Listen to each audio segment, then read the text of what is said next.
Hey folks, welcome to Between Awesome and Disaster. This is your host, Will Carey. Thank you for tuning in. I appreciate you guys being here as always.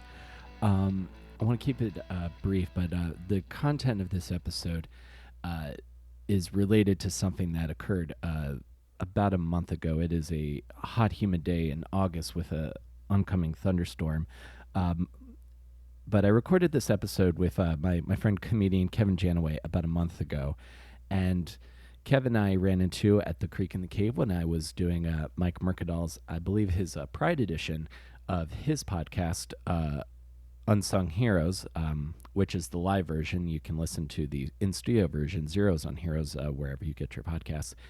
And Kevin messaged me saying, "Oh, I'd love to do the show sometime." And I was like, "Yeah, sure," because Kevin I've known for a while, and he's always been very funny and pleasant to me.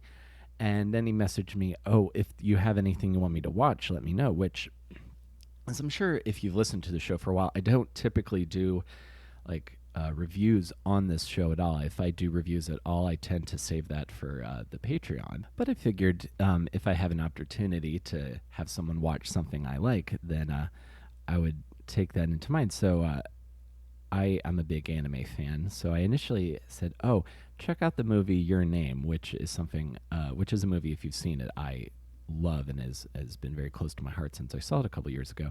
And when Kevin had a hard time finding that on the internet, I said, "Okay, there's another movie I really like called A Silent Voice. It's on Netflix, so check that out, and we can talk about that a little bit." And he's like, "Okay." Now, A Silent Voice was made by a animation studio called Kyoto Animation. And Kevin and I recorded this back in July, probably on July 18th. I can't remember exactly with the date and time differential. We recorded this in the evening, and then when I woke up the next morning and checked my Twitter account, the big trending topic was Kyoto Animation, and for all the wrong reasons. I don't know how many people remember this or caught wind of this when it happened, but there was an arson attack on the Kyoto Animation offices where a guy set fire to the lower floor and then was pouring gas on people as they were attempting to escape, and he killed about 33 people. Don't quote me on the exact number. And it's, of course, very sad, and I can't do anything. Nothing I say is going to make that tragedy make any sense. And it's something that has been on my mind in the month since I recorded this podcast, and piled on with the fact that there have been 2 mass shootings in America since I recorded this podcast and that event occurred. So it's been, for nationally, a very kind of bleak outlook is how I've been feeling. But that studio and the people who worked there, because the work they do is so is very kind of uplifting, and it's not bleak or violent like some other studios. So it's very sad that the night that Kevin and I were talking about this movie that I love and that he came to enjoy, that this was happening also. So if you're listening to this and wondering why we aren't talking about that, it's because we weren't aware of what was happening while we were having this conversation. So we talk about that, and then, of course, we talk about stand-up comedy and about Kevin's life growing up in Nashville, which is a city I haven't been to yet, but I really want to. And we're going to get into that a little bit here now. So thank you guys for hearing me out here. If you enjoy this podcast and want to help others know about it, we are available wherever you get your podcasts, Apple, Stitcher, Spotify. And if you want me to come and do stand-up in your city, send me a message on Twitter at Comic Will Carey. I'm pretty easy to find, and if you want me to do a show, we can make that happen. So for now, let's take a moment to not think about everything else going on in the world, because I know I definitely don't. And let's talk to Kevin Janoway.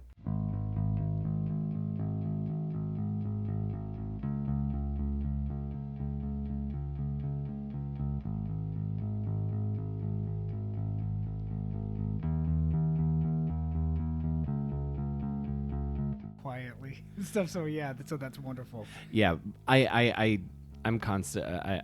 that's something I'm very aware of because I have a very like monotone, like kind of like more like laid back kind of voice compared to like I've met like like your like drive time radio DJ kind of guys, the like DJ, they and every guy I've met kind of talks like that. That's funny. In their regular life. Ah, You know what I mean? funny. Yeah.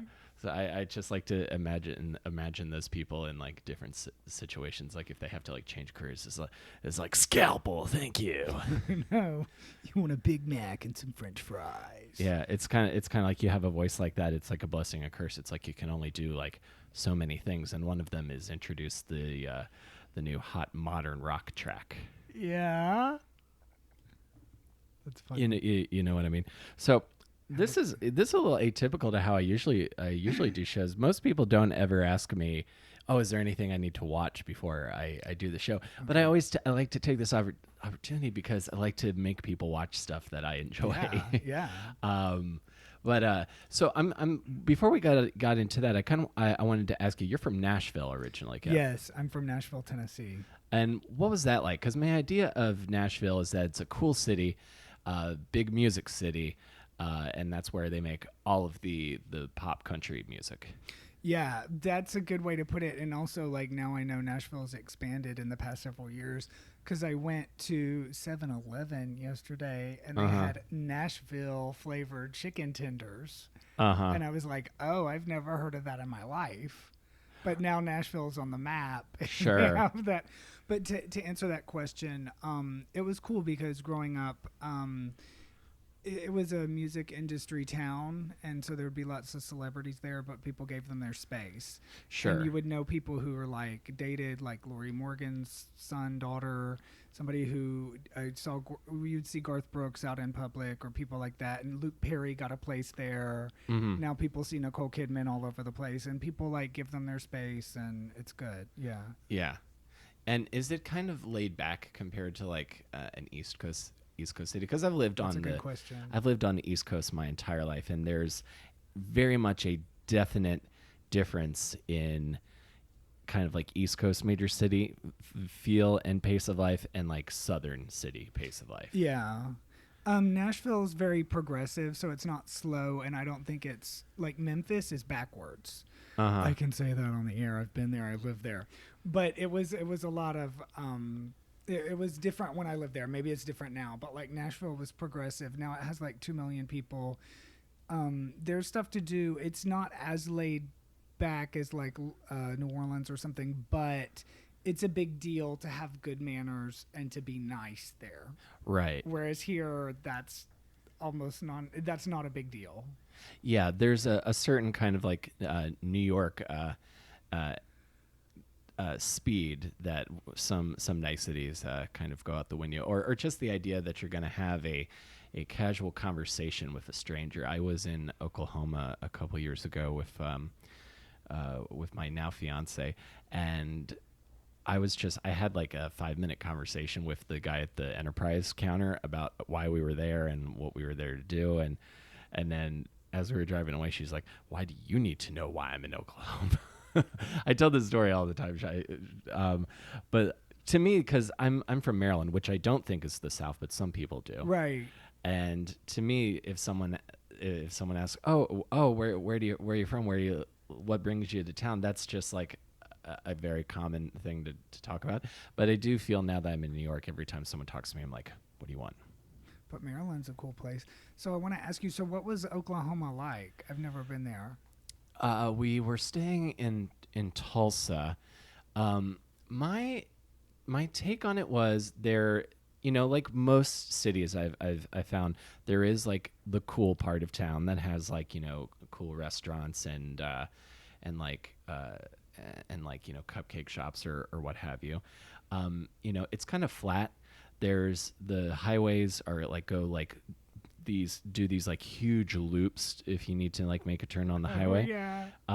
That was my initial impression of it. Like there's definitely a part down where like the Oklahoma City Thunder play basketball has this kind of like very like almost like it kind of reminded me of like decades, like America, like decades prior. Like there's all these old brick buildings. So there, it it's I hesitate to call it quaint, but it definitely has like an interesting vibe. The reason I ask is because it's different. Like I'm from the South, that's more like Southwest, or more like I'm from country music, whereas like Cowboys is like more Texas. But like with Oklahoma, it's, am I allowed to talk about politics? Yeah, of course. Okay, you can talk about whatever you want. Every single county in that state voted for Trump, and then like the next year they had the teachers union. So like even though there's a lot of conservative people voting there, like there's a lot of people in Oklahoma who clearly want progressive things, and they had these expired textbooks, and schools were closed on Friday because it wasn't in the budget to keep them open. That was spiking juvenile crime, and so all these people went on strike, and I'm glad that they did. But I didn't know Oklahoma's like 49th in education. Yeah, and I didn't that sounds know that, about right. But I would wonder what those people would be like there. I don't know. I mean, there's some hip people. There's people that I think maybe want to move eventually. That was kind of the vibe I got from them. But you know, everyone I encountered was super, super nice. You know, you could probably pick up like, you know, there's people that are like maybe a little overly religious, but no one was like, you know, saying, you know, you are gonna burn in hell, or anything like that. They're the kind of folks that, you know, they would vote Republican, but they wouldn't, but they're not like threatening. Like, I never felt like my physical safety was in danger. But again, I have a lot of different. I'm tall, so I don't feel like that often, I guess. Yeah, that's awesome. Yeah. So I felt comfortable. I don't think I would move there, but I wouldn't be upset if I had to go back for any reason. But Nashville, I always viewed Nashville as sort of like, you know, the like little bright shining star in the rest of Tennessee. I don't know much about Memphis. You said you lived in Memphis also? I went to college there for like the first couple of years of school, but like with Nashville, it was cool though, now that I think about it, because as we were talking about Christianity and stuff like that, whereas like in the South, the people do want to live their life right. They want to go to heaven and all this stuff. Whereas all the religious people you meet in New York are all cults. And they're all like hanging out in the subway with these to recruit you, and it's totally different. Yeah. But yeah. Yeah, the nicest religious people I see in New York are usually folks that are on a trip or something. You know, they all are wearing like the same T-shirt that has like the date on it, and they're usually from like out of state. And have you seen the guy who announces to everyone on the 6 train that he's an earth angel? And he goes, I have to marry a young woman. She has to be over 18, but not a breath over 21. I'm an earth angel. And he has, and she can't be ugly, and all these criteria. And he's wacko, and he carries around these mirrors. I have not seen that guy. I do remember the woman on the B train that would like start shout sermoning on the crowded B train at rush hour, and not realize how many atheists she's creating by doing that at that time of the morning. Yeah, and those people want to preach and speak in tongues and do all this stuff. Yeah, there's a certain amount of like, I get where you're coming from, but read the room a little bit.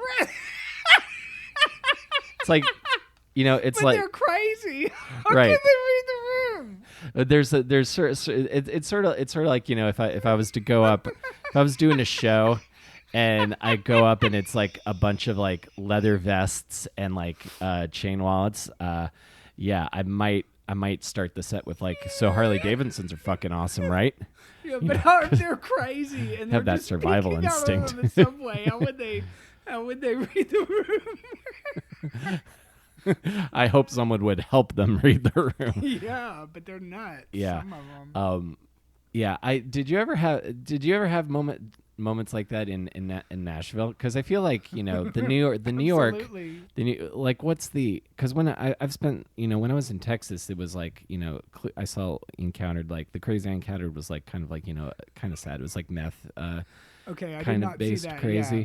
But what's the crazy like in Nashville? I imagine it's a lot of frustrated singer-songwriters. Kind of, but yeah, when I was growing up, it was singer-songwriters, and that was like it, whereas now it's the Tennessee Titans, the Predators, the singer-songwriters, a lot of movie stars live there now. So it's different. But yeah, hold on, you were just, but I never knew anybody from a trailer park. I never knew anybody where their parents were siblings or related. I never knew anybody from a farm. But I mean, we did have some crazy scenarios. For example, my mom was a teacher and she taught like in the country, and she taught these like Jerry Springer uncensored type kids, right? Mm-hmm. And one of the kids' moms, my mom was telling me, she was like, yeah, Kevin, this lady, she got so drunk and high, she took off all of her clothes and she went in the neighbor's doghouse. And they had to call the police because she did not want to come out of that doghouse. And then when they got back to school, there was a naked picture of this lady on the front and the back of the school. And she would wear her snakes, like her pythons, to the parent-teacher conferences. Oh, of course she has snakes. I saw a guy walking down the street with a cockatoo on his shoulder. Oh, that's cool. Yeah, the public snake thing, that's a definite red flag. So that's what your life was like growing up. What did your folks do? What was your home life like? My dad worked in a prison. Okay, have you seen The Green Mile? Yes. Okay, my dad worked in that prison when it was a prison. Ernest Goes to Jail, that movie was also made there. Oh, and, really? Some other films, but my dad was a teacher in the prison system. He was not a prisoner. Oh, wow, and that's... I mean, my mom was a teacher, elementary school teacher for 31 years. That's got to be tough. Prison teacher. Yeah. It's got to be even tougher. And then my mom, she taught she was an art teacher, and they kept cutting the budget and making her teach in the projects or teach the Jerry Springer kids, stuff like that. So, hers was more stressful than my dad. Uh-huh. But the prisoners, I mean, it was like they just got paid to go to school, but there would be like a wall between him and the class. Uh-huh. It was different, but they were crazy. So it was like a, I don't want it was like violent. He was dealing with like violent people. Yeah, of course. Talking like murderers and stuff. Oh, absolutely. Wow. Absolutely. And he met like all the celebrity criminals and stuff like that too. Oh, really? Yeah. Wow, that's got to be such an odd. I commend that. I don't have the fortitude to do it. I wouldn't either, man. That's great. That good on him. I guess he's. I don't know. Do you think he saw like the value in providing education to men in that situation? He was hyper aware of the criminal aspect too much. Uh-huh. So like he thought especially like with pedophiles and stuff like that before they were talking about stuff. So he would come up to me and say, "Now, Kevin, if someone comes up to you and they say, 'Hey, little boy, want to come and see my bunnies?' You don't go. Do you want to come and see my goldfish? You don't go." And he would have like tell us about, if someone's looking for puppies, don't. And he was very hyper aware of that. Right. Because he knew the criminal mentality. He saw it. And there was like some priests locked up back in the day before the priests were even, this was like in the 80s. And my dad met the guy and was like, "Oh, there's no way this guy would be a criminal." But then, he saw what the guy was in there for, and it was like, "Oh, okay." Yeah. That was decades before people were speaking out. Yeah. Yeah, and those guys, I think, especially have a real rough go of it because they're targeted by other criminals. Be like, "Yes, I murdered 4 people, but you are going to be number 5." Yeah. Yeah. And there was this, very quickly, then I'll shut up. Oh, but sure. there was this girl who was murdered in Nashville in the 1970s, and the case went unsolved. Mm-hmm. But the criminals on the inside knew who did it, and they said who did it. And my dad said it, and nobody believed him. Or they told him, and nobody believed him. And then years later, that ended up being how they solved the crime. Wow, and So they got the guy who did it? Well, he was already locked up for something else, and he admitted it. Oh, wow. But this little girl had gotten murdered, and there was like a 15-year-old boy who like was a neighbor or something, and he is found, and he had a condom in his pocket. So the police tried to ambush it and make it look like he did it for years and years and years until they didn't solve the crime, and then it turned out that little boy had nothing to do with it. Goodness gracious! And as he grew up, it was weird. Yeah, so you almost had like a by proxy experience of how fucked up the legal system Well, that's everywhere. Can become. So but he wasn't like bringing that home with him other than just like be careful, don't I try mean, to he help. was kind of scary. I mean, things got scary, but that's just that mentality in that area, you know. So Hmm. yeah. Yeah. And now so you're growing up the son of teachers in Nashville. So when you're in like high school, like middle school age, what kind of kid were you? Because I was definitely the like reclusive, like, geeky theater kid. And I didn't even have that until I got to 10th grade. I didn't even find that. So like, what was the thing like you latched onto? Like, were you into comic books, or what was the thing? Yeah, I'm becoming the reclusive, geeky theater kid in my 30s now, my late 30s now. And when I was then, I was very outgoing. I was very fanatical about TV and pop culture. Like I would memorize the really shitty local commercials and make fun of them, Uh huh. and then like reenact them in the school. Like, come on down to wonderful waterbeds where your satisfaction is our pleasure. Or like they would just say dumb Uh huh. shit like, come on down, the weather's gorgeous. We got the great Cadillacs today. We're selling all kinds of cars. Come on down. We got gorgeous weather. And that's how like people were talking and stuff on the TV. But anyway, so I was, but then I would watch like all the shows like in reruns. Uh huh. I was really fanatical. I need to answer your question better. So I was a theater person. I was not a stand-up comedy yet until I didn't actually start doing that consistently until like late 20s, early 30s. Okay. And But I what? was always acting. Oh, So so, with that, always acting. yeah, Okay. And like, plays. what was the? What kind of plays were you in? I was Mr. Otter in The Wind in the Willows. Uh huh. That was the first play I was in, and that was a major character in the play who's not in the movie at all. Mm-hmm. How old were Yeah, you? fifth grade. Fifth grade. Okay, Yeah. so early on. Yeah. And did you find yourself kind of drawn to it because of the shows we were consuming? So this is like, how old are you?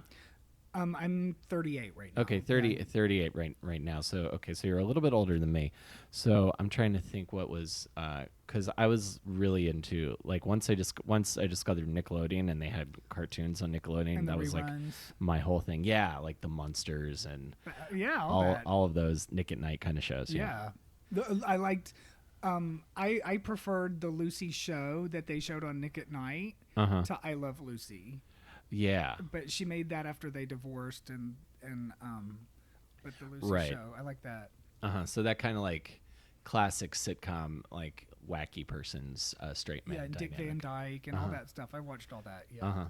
Interesting. Yeah, because I remember the one that really stuck with me was the Munsters and like Herman's kind of like just like his antics. Is the one I is the first older show that I really remember kind of like finding enjoyable. And that's a good show. Can I add something on there with Course. the Munsters?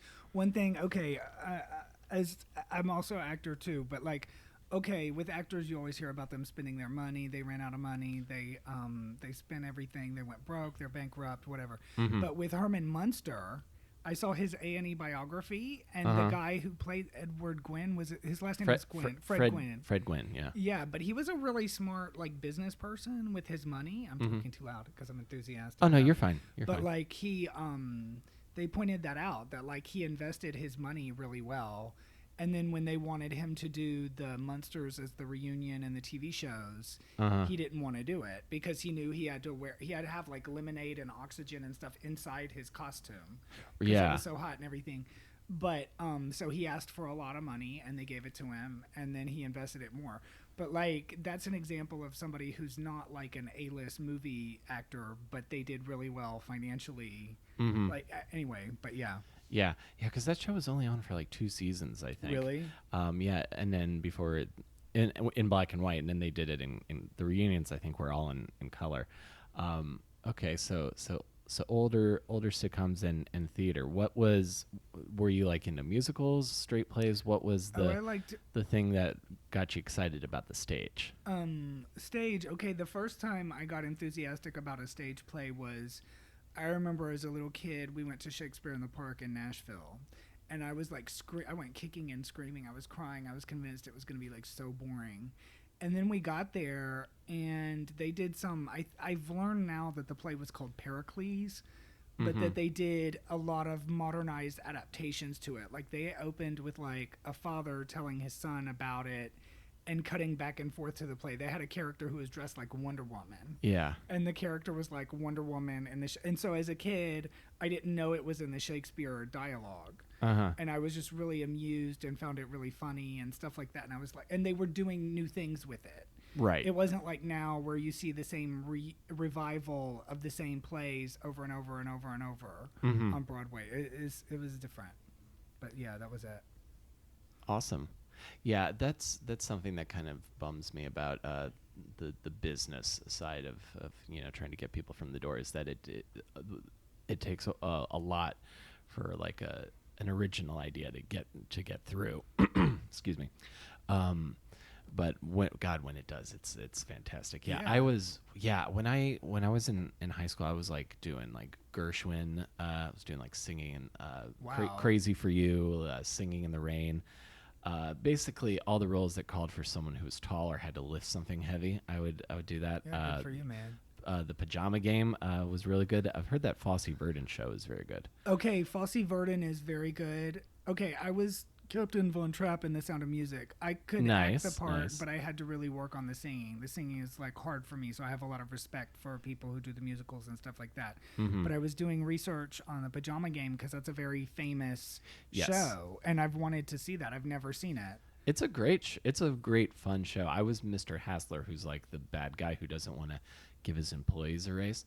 So I got to like yell at people and be angry a lot. But the thing that's telling, and especially when we think about like where I grew up, there's a line in the Pajama Game where basically a knife gets thrown for a wallet, and Mr. Hassler jumps across. Is like, "Didn't you see those knives? That's the work of foreigners." And I just remember the entire auditorium laughing so loudly at that line. Okay, I thought you were gonna say they were mad or something. No. Yeah. Yeah, when you're doing shows that are written like 20 to 30 years before you're producing them, there's always going to be those couple lines where you're like, oh, okay, and let's maybe think about how we're going to do that in this day and age. But I loved all that stuff. Okay, so theater was the thing for you early on. Yeah. And was that going to be? And so did you think at a certain point, I'll be an actor, that's what I'll do? Well, I was also a kid at a good time with like comedy and stuff to observe. Because Robin Williams was in Mork and Mindy around the time I was born, like before I was born to like when I was a little kid. So I saw that in reruns. I saw Eddie Murphy in reruns from the Saturday Night Live, and then all the original Saturday Night Live in reruns. But Robin Williams, his career was like going as I was growing up. So it was like Good Morning Vietnam, and then Dead Poet Society, and The Fisher King, Mrs. Doubtfire, like all his The Birdcage. Where he won the Oscar for Good Will Hunting, all those things. So Awakenings, did you ever see that? Awakenings is very good because he played against type, and he played someone who was really shy. That was a really good part. Yeah, I remember seeing that, I think, in college and thinking, wow, that's I rented that's it. Excellent. Like, yeah. He was incredible. First of all, I miss Robin Williams. When I was a kid, I think the movies I was seeing him in, I remember Flubber being okay, I've never seen Flubber. Flubber, I remember being a big one. Jumanji, so it was kind of in that era. But then when I discovered he was a comedian much later on, I was like, oh wow, because I've never seen or video of him doing stand-up and not just absolutely destroying the room. Yeah, he was awesome. I saw the first Broadway play, and I've got it somewhere. I've got a signed playbill for him. The first Broadway play I ever saw, he was in. Was that the Bengal Tiger and the something? Yep. So that was your first Broadway play? That was my first Broadway play. Yeah. Okay, cool. Yeah, he was great in it. He was so funny and Ernest in that show also. Was So it good. was it good or no? I thought it was great. I don't know how long it stayed on Broadway, but I really enjoyed it because it was funny, it was serious, and it had really good production design. I really enjoyed it. But you need to see also like his movies where he was nominated for Oscars and stuff like that, because like with and in The World According to Garp, also that one's very good. But with Robin Williams, he was accepted as a dramatic actor and a comedic actor by audiences, and all his movies made money. Whereas like Jim Carrey was over the top and then later tried to get into dramatic roles and everybody criticized him for it. So, and people didn't know how to accept him as that. Yeah, I wonder. But, yeah. I wonder why Robin Williams never seemed to have that problem. Like you could take him as being like serious. You could take him as being like a crazy guy in like Insomnia or 1 Hour Photo. Yeah, I want to see those. And then he was also great. And then he's also always been incredibly funny. And it was never weird to see him playing different types of roles. Yeah, because after he won the Oscar, then he started playing those weird roles like that. I haven't seen those Insomnia and 1 Hour Photo because he already like won the Oscar. He was already acclaimed. He could do different things. Yeah. And yeah, but those are supposed to be great. Oh yeah, Insomnia. I don't think gets enough credit. I thought it was pretty good, and also Al Pacino's in it. Yeah, he's great. So it was Robin Williams, and who else comedy wise was really one thing blowing your mind? I want to point out is that even if you're in a family and people don't get along or they fight or whatever, everybody has their own kind of comedy, and it was fun to watch comedy with each person in my family. Oh yeah. So for instance, like my mom, she introduced me to the Marx Brothers. I did not like Abbott and Costello, but she liked them a lot. Of course, Charlie Chaplin. I've read his books, seen almost all his stuff, and Peter Sellers. And so those were he's essential. a genius. Yeah, those were essential. My mom loved the Pink Panthers, but she thinks movies are trash. Oh, and also Steve Martin through that. And then my sister, we would see like Roseanne, we would see The Cosby Show, Cheers, and Amy Sedaris. She introduced me to like Strangers with Candy and stuff like that. And then my dad, like we watched the movies like Airplane, like real over the top, like Naked Gun and sitcom stuff like that too. Sure. You know? Yeah. No. Airplane. Airplane is one of those things that is still incredibly funny. Yeah, it's not dated or and hokey. it's been years, and it's like so dense. The jokes are like just coming like mile a minute. It's not hokey at all. You can still put it on and laugh and laugh. It's really funny. Yeah, and it took me a while to see that, but it's fucking hilarious. Yeah, it took you a while to see it. That's a funny. I don't know. It's just funny all this stuff that they do. Yeah, just every like single thing is like, well, surely they can't fit a joke in here. It's like, Jim never has a second cup of coffee, you know? Stop calling me Shirley. And they say that there's a problem in the cockpit. The cockpit, what is it? It's a little room in the front of the plane, but that's not important right now. But like the other stuff, like when they show I don't know, can I curse on here? Of course. When they say that's when the shit will hit the fan, and then these turds fly out of nowhere and they hit the fan. Yeah. And just like, and then talk about like people playing against type Leslie Nielsen, like being super serious, right. Leslie Nielsen, and he's just saying the most absurd things. I feel like that's like something that became a part of my comedy vocabulary when I became a stand-up, like pretty early, is if you say something completely absurd really seriously, that's funny. That's a good point. I never thought of that. But they said with Leslie Nielsen that before that he was in a bunch of B movies that weren't very good. And then he was glad that he got Airplane, and then he played what you said with that humor, and then he got different kind of movies. Yeah, just kind of showing like different things that you can do. So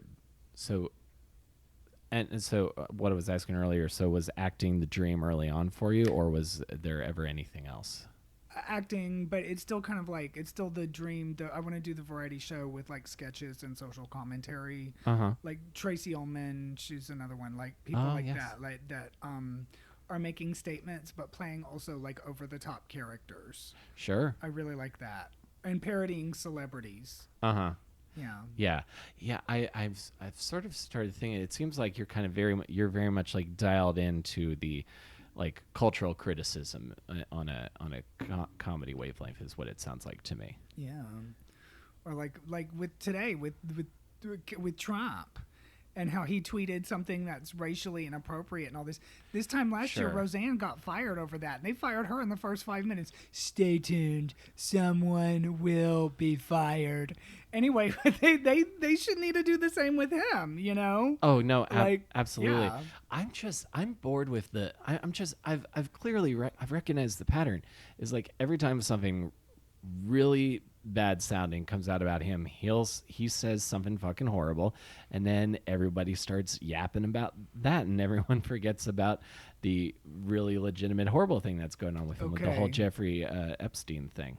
Oh, yeah. So everyone's talking about how he's like. That's a good point. So everyone's.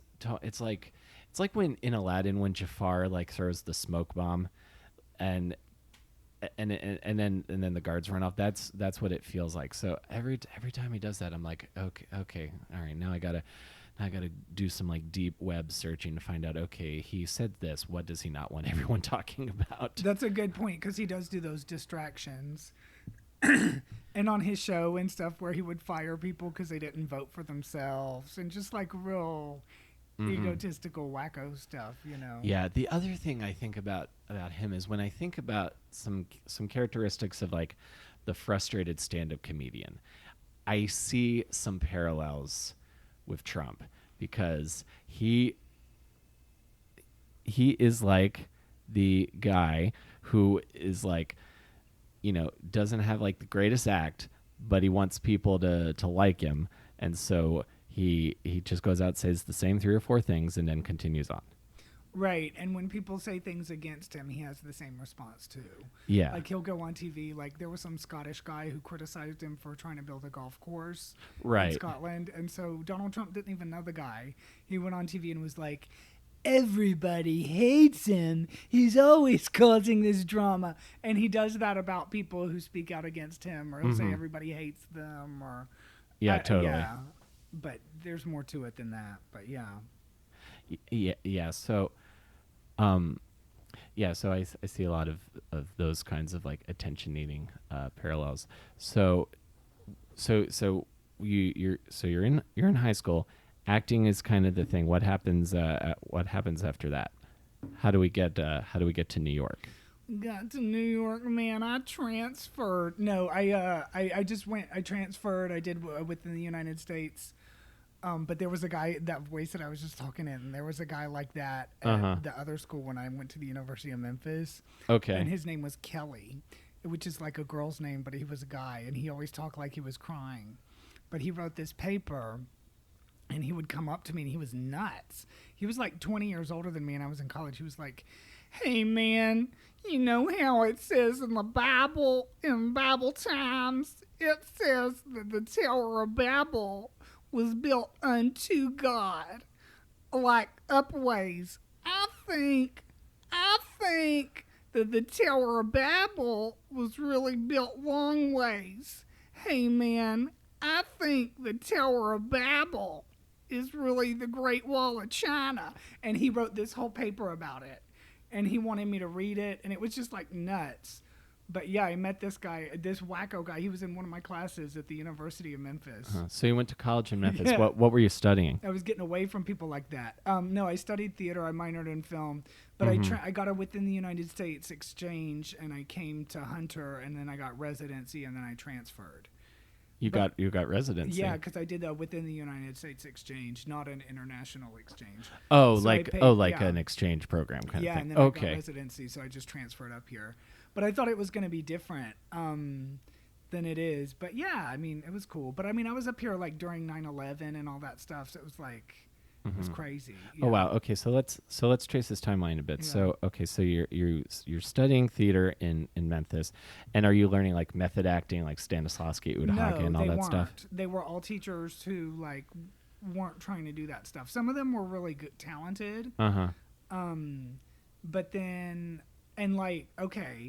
but then I came here and moved here. But like to answer the question about Tennessee, like Sybil Shepherd, between one of her Hollywood marriages, she was from Memphis, Tennessee. Yeah. So she had gone back to Memphis and some of the people I worked with had like directed her and worked with her and stuff like that. But other than that, there wasn't anything like significant. No. Oh no, oh no. So it was just sort of like so what was like the training like? I'm curious.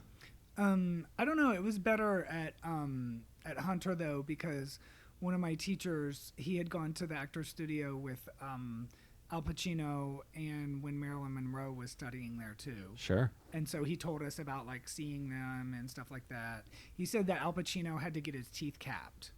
And that he told Al Pacino, he's like, "You're gonna be a big star when you get your teeth capped," and he did, or something like that. I don't know. Interesting. So what? And then what year did you get to New York?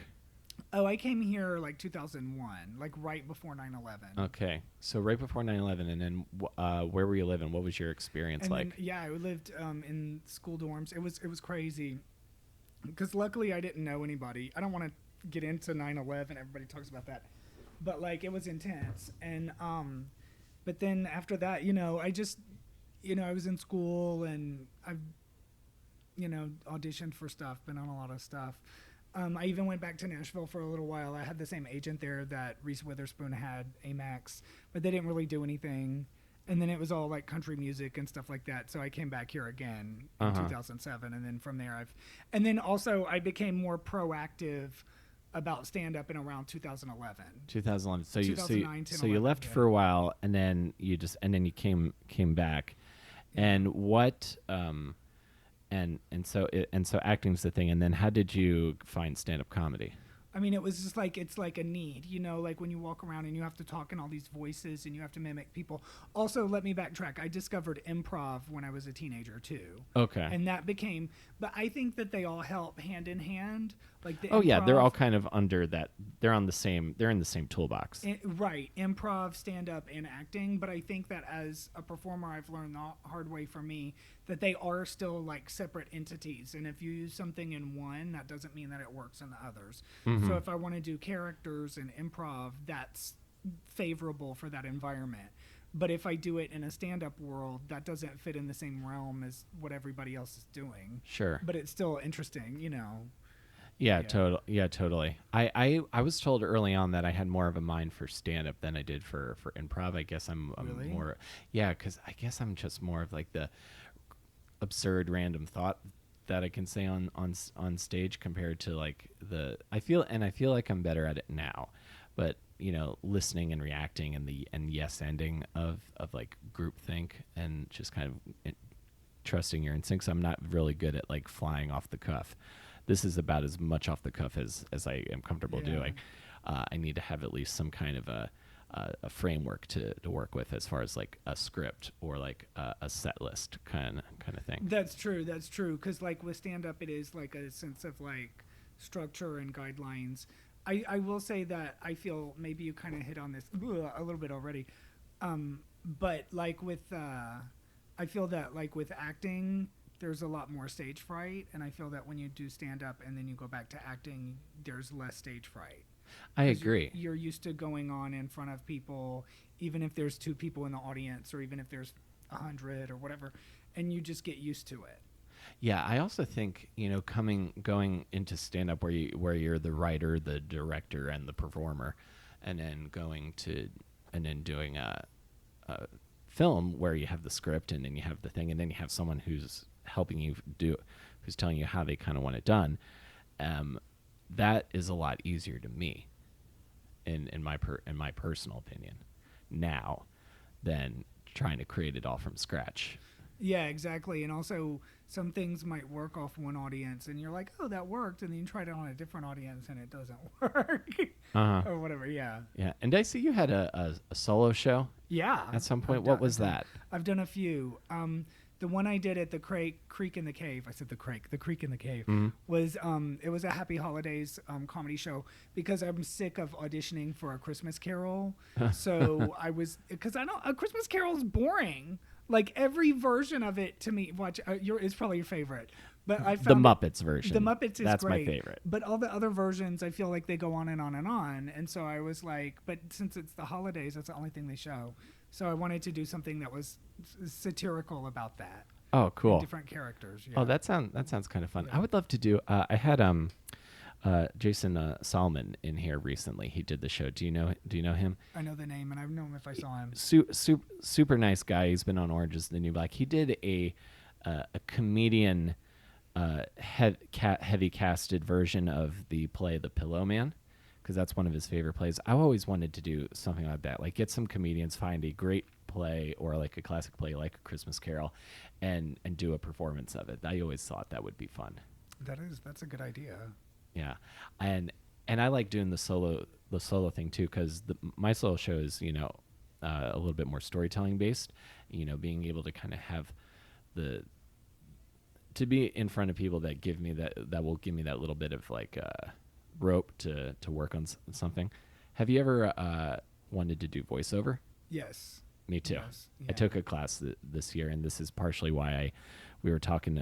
I had you watch the movie that I wanted you to watch, is because that world, it is very specific and it is not super lucrative from what I've read. But I find I just love animation so much. I don't know. There's something about it, and I think Japanese animation in particular, I find a lot more emotional and like mature than Western animation. So we're talking about the silent voice. A silent voice. A silent voice. Yeah. Okay, yeah. Because it was really good. I still want to see Your Name, which is the one that you told me about first. I want to see that one. Yeah. But this was good because my mom was an art teacher, so I've grown up studying different types, and anime is very different. And because also, again, within my lifetime, I saw drawing animation and then computerized animation. Yeah. So my mom, her concern was the people that do the computerized animation, you don't know they can really draw. Mm-hmm. And she felt that was kind of, but it's good. But with the anime, you knew that the people could do all kinds of art. And then it was interesting too, because also within the backgrounds, it would have like real backgrounds. Yeah. A lot of, I know lots of films that, you'll start with a photograph of a real place, and then you can digitize it or draw over it. And there's lots of anime where you can go to the actual place. Yeah, but that was good because I hadn't really seen. Yeah, you were telling me you'd never watched anime at all, which I for the longest time, because when I was a kid, I fucking loved Pokemon, loved Dragon Ball Z, loved all that stuff. But if you were the kid who liked anime, you were an outcast. So I'd never had anyone really to talk about it. So it took me a long time to go, fuck it, I'm just gonna like what I like again. Yeah. And that's where I'm at now. But with that movie in particular, what I thought was interesting is because usually movies where the focus is on bullying or someone who's being bullied, they're the main character. But in this film, one of the bullies who becomes the bullied, a victim of bullying, is the main character, and the person he bullies originally is part of the story, but it's really about him trying to make up for doing terrible things to someone. Right, like he bullied her in a younger elementary school, and then he wanted, I don't want to say redemption, and so he felt bad for it, but then other people bullied him. And it was weird though, because you kind of got from it that like the people that were bullying were the ones that cared most about the other person's life, which was kind of weird because at the very end, like what was it, the girl who also helped him bully the deaf girl, she was like looking out for him the whole time, and she was kind of a bully too. Yeah, that really made me think about, because sometimes you see people that are like overly aggressive or protective or angry, and then seeing those kind of ulterior motivations, and it's a really, for me at least, a really nice piece of character development. Yeah, it was interesting. It was good. In real life, I was impressed with the way they drew it, like when they went into the lakes and the swimming and the underwater and stuff. But like in real life, I think that somebody who bullies somebody would not really come around and feel guilty like that. But the way they sold it in the story, it worked, and I liked it. Right. It was good. But yeah, and the other thing I enjoy about it, the device they use, is they have the blue X's over everybody's face. Which if you ever visit Japan, you'll see you may experience it like if you're trying to go into a place as it's closing, or what I've also read, if they think their English isn't good enough and they can't help you, you'll get which means keep out. Are you for real? Okay, I'm so for real. what's Japan like? This Incredible. movie makes me want to go there really It's bad. one of my favorite places I've ever visited. I really, really enjoyed my time there. Like if my band could become super big in Japan, and then I just tour there every couple of years and continue to work a regular job, I'd be really happy. Oh wow. It's one of my favorite places I've visited. I've spent a lot of time in Asia, and like Taiwan is awesome. Thailand is really great also for different reasons, but something about Japan just kind of like really like resonated with So me. how did you get to go to Japan, and which cities? I've spent pretty much all of my time in Tokyo. Oh wow. Um, yeah, it's a very cool place to be, and also like talking about like otaku culture, which I thought just meant like people who are obsessed with anime because that's how it's used in America. But otaku in Japan is just a word used to describe someone who is really into a thing. Oh wow. And Japan is a country where if you're really into your thing, there is a community of people who are really into that thing. Like cars or music, or there's like a rockabilly kind of scene, which I find it interesting. What's rockabilly, like hillbillies or something? Well, like Elvis, like Oh, kind of wow. like 50s cool rock and roll cool guy Oh wow. kind of thing. I really enjoyed it there. And when you see your name, which this poster is a framed poster of that movie, you can actually go to parts of Tokyo that are in this movie. Oh wow. Yeah, it's I and also the food is amazing. Okay, really? Because I went to Japanese Village last Yes, night. you were telling me about and that. it was cool. I'm very interested in going to Japan, obviously. But like I'll be honest with you, I had their candies, and some of it looked like chocolate, and it wasn't chocolate, and I was kind of disappointed. But like the takoyaki, I told you I had that, and then they ended up eating it in the movie I saw, and I didn't know what it was last night, and then they ate it.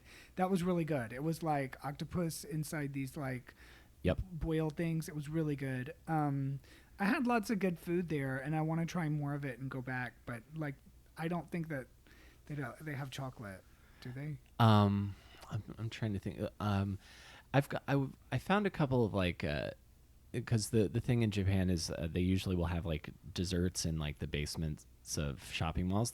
They'll put like really nice restaurants in either the basement or at the very top. Okay. I had lots of like really beautifully presented cakes is something I had a lot, and the other cool thing is there's a neighborhood and I'm gonna butcher the pronunciation, called Little Edo, which is a part of the city that feels like it's which historically some of the buildings are from the 16th century, so it feels like very traditional Japan. Wow. And we walked by this place where these people were making hard candy by hand. So they were like melting sugar and like like working with it. It was really interesting. But was it like good? Or was it different? Because I don't know, the Haribo candy, that's all right. Yeah, I like don't know. Haribo stuff. It's definitely kind of, if you imagine like if you were like a kid in the universe of Willy Wonka, that kind of Yeah. like penny candy. It sort of reminded me of what that I imagined that would be. Yeah. Yeah. But it was a trip. It was a trip, man. I need to get back there someday. Yeah, because they said, I remember this time last year, there was something, I was doing this thing with the airlines, and there was this, but they recently started flying Japanese airlines direct from like All Nippon direct from like New York to Japan. But I always thought it was like a 25-hour flight or something. It was like 12 hours. Oh yeah, it's like 12 to 14. Okay. Yeah, I've had some like 16-hour flights. I've had Taiwan is a pretty long flight, but you just you take a nap on the plane. You sleep really late when you arrive, and then it kind of helps you reset. Okay. That is what I personally do. The other thing I found, the McDonald's I went to in Tokyo is the best McDonald's I've ever been to. Really? Yeah, like the cheeseburger is actually hot and like the cheese is melted. Like it's like they made it right then. It's if you've been to like McDonald's in America, and especially in New York, I think, is vastly different experience. It's probably crazy town because they always have the strikes and stuff like that, which is good. But I don't know. Yeah. So I'm glad, but I'm glad you enjoyed that. And I'm curious, and this is something else I wanted to ask you before we get out here. So that was very nice of you to watch that flick that I recommended. Yeah, So this other movie that we were talking about, Your Name, and I've talked about it. I basically I'm sort of like an evangelist for this flick because I loved it so much. But you told me the only version you could find was in Hindi. Okay, the one I got from you was a preview, and then that took me to one that was in Hindi, and then I went on Amazon, and I could only rent it. I couldn't buy it. Yeah. But I started watching it, and like the animation was really incredible, like the animals walking around and stuff. But I just didn't understand what it was saying. Yeah, no, I always wonder how this kind of stuff translates because if I watch something, I usually try to always watch stuff in its original language, but then if I hear like the English version is particularly well done, I watch that also, and picking up on like the little subtle differences between like the subtitle translation and then how it's adapted for a Western audience. I was talking about this with a voiceover director a few episodes back, and a lot of thought goes into that. Like you're working on the translation, and then you're going up against, and then you're conferring with like the original producers. It was fascinating to hear about. So were you able to learn any Japanese? Were you over there that long or no? I know a couple phrases, but I couldn't have a conversation. That's something I want to be able to do. I've heard Japanese is very hard to learn. Right. But I want to take that on because I want that interesting feather in my hat. Like right now, I want to be trilingual by the time I'm in my mid 40s. Oh yeah, how's that going? I know it's so I studied French for 4.5 years. I want to be more fluent in that. But I would like to learn an Arabic language or and there's certain ones that they say, you learn the Egyptian one, you can use it everywhere. But if you learn like a different one, it might not translate. But they say with Japanese that's very hard to learn. Yeah, I've heard Japanese and Arabic are some of the hardest languages to learn. I've also, people told me Spanish comparatively is pretty easy. I know a little bit of Spanish from high school. Because I think that's the more practical, and I took a little bit of French for a job, an old job. Oh wow, good for you. So you worked in France? Slowly but surely. I worked for Canada, and they speak French in Canada. But you're nearly fluent in French. My dad's Canadian, but my dad's from the English speaking. Oh, your dad's Canadian. My dad's not French. He's not Quebecois. But through Ancestry.com, we found out it was in my ancestry because I had always been into it my whole life. French. Oh, wow. Je parle un peu de français. Je suis étudié pour 4 ans au lycée. Je voudrais parler encore de français. I would like to speak better. Je parle meilleur que je comprends. Sometimes I can say better than I understand. Like I want to be more fluent in it. Right. You want to be able to have like a conversation. Yeah. Yeah. But when I went to France, like I went for the first time, and you hear about Americans being like, "Oh yeah, everybody was rude. Nobody spoke English." But the French has, I won't go into it for time, but the French has a lot more manners and different tenses associated with the manners. So like even if you speak French, if you don't speak in the certain manners tense, you're being rude and you don't know it. So like luckily with me, they knew I knew how to speak in that tense. But I was just saying, and so they were. I didn't have those problems. Okay. But it was good because like if you go to Amsterdam, if you go to certain places, everybody speaks English. You go to France, you need to speak French. Right. Or it helps if you do, but you can still get around if you don't. Yeah, I've been to France once, and I knew enough to. I basically knew enough to order food, and they knew enough English. We kind of met in the middle. This is always something I like to ask in closing. What is do you have a project that you are working on aside, or it might be the trilingual thing, but is there a project or something that you want to do that you haven't done yet? There's some I'm working on right now. I'm trying to find a director for it. Are you familiar? Do you know the band NXS? Do you know? I do, with Michael Hutchence. Michael Hutchence. This is like he recently 2017 was the 20th anniversary of his death. He did not die of autoerotic asphyxiation like we thought. It was a suicide, and I adapted a play about his life. And showing how it's a suicide and not really, but it has comical moments because he had a sense of humor in real life. And also what we saw of him on TV was not him in real life, and how he knew Princess Diana and Sir Bob Geldof, his wife, left Sir Bob to be with Michael, and that caused a big media sensation. Yep. But, and then he had the injury where he lost the senses of taste and smell. So there's a lot of things. So anyway, I wrote this play about his life, and I've been trying to get it going. So yeah, that's what I'm working on right now. Nice. Are you a big NXS fan? I am to a degree. I mean, his story and how his life ended and the whole thing with Bob Geldof, is intense. Is intense. That's awesome, man. Is there anything else we can plug?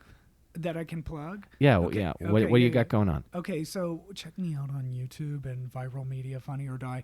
But I've got, I did a short film called Walter the Crazy Brother-in-Law, and then I did a pilot called Characters with Character. So it's different types of characters making social commentary about how things are in America. So I have like a poor redneck Waffle House cook, and then a wealthy guy who's not clued in with what's going on, like different types of characters that we see in everyday life, Oh, cool, man. So, yeah. Awesome. And where is that? Is that online somewhere? Yeah, you can follow me on Instagram. You can like me on Facebook, follow me on Twitter, but also my viral media is YouTube, Funny or Die, or under Kevin Janoway, Janaway, like ran away. Awesome.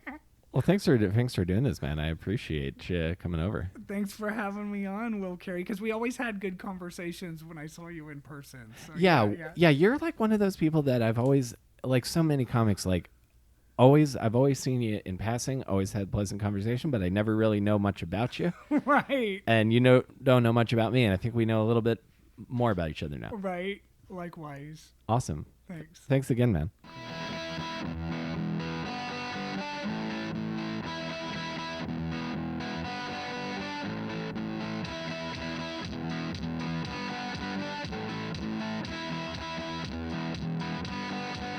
Okay, folks, that's our show for this week. Thank you for listening. I appreciate you tuning in, as always. One thing I do want to say, I just found this out while I was recording this outro. If you do want to make a $1 donation to Kyoto Animation, because not only have they suffered a tragic loss of life, but their workspace itself has been damaged, you can go to rightstuffanime.com. That's right, STUF anime.com.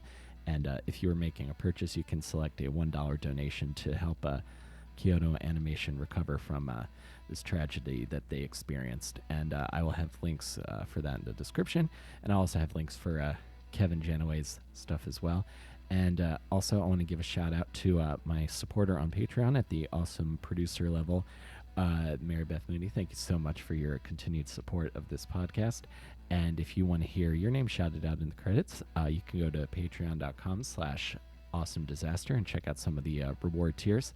And I really like the stuff I'm doing over there, and it's stuff that I'm not posting anywhere else, and I think it's cool. And you can get access to that stuff for as little as $2 a month on Patreon. So thank you guys again for listening to my show. I appreciate your support, and I'll see you guys next week between Awesome and Disaster.